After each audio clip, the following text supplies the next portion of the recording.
బాగా ఆకలిస్తుంది. ఈరోజు మా ఇంట్లో వంట ఏంటో చూసేద్దామా? రండి రండి. Cauliflower and aloo curry. Wow,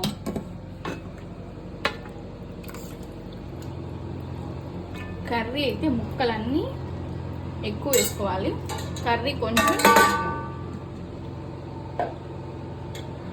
wow, chapati చేశాను ఈరోజు నేను. మామూలుగా నేను మా ఆఫ్టర్నూన్ చపాతీ తింటాను. ఇంకా మా పిల్లలు కూడా ఈరోజు చపాతీ కావాలంటేను చపాతీ చేశాను. టేస్ట్ చేసి ఎలా ఉందో చెప్తాను.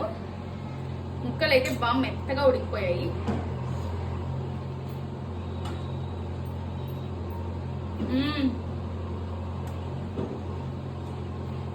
ఇలా ముక్కలు పెద్ద పెద్దగా కట్ చేసుకుంటేనే నాకు చాలా ఇష్టం. చిన్న చిన్నగా ఉంటే అసలు కర్రీలో మిక్స్ అయిపోతాయి, ఏదనేది తెలియదు. ఇలా పెద్ద పెద్ద ముక్కలు వేసుకుంటేనే బాగుంటుంది. కాలీఫ్లవర్, ఆలు చాలా మా పాపకు కూడా ఈరోజు ఏం చేశానో చూపిస్తాను రండి. మా 1 year పాపకు వచ్చేసి సేమ్ ఆలు అండ్ కాలీఫ్లవర్ వేసి రైస్ వేసి బిర్యానీ లాగా ఉడకపెట్టేస్తాను అనమాట, పలావ్ లాగా. మా పాప కూడా చాలా ఇష్టంగా తింటుంది.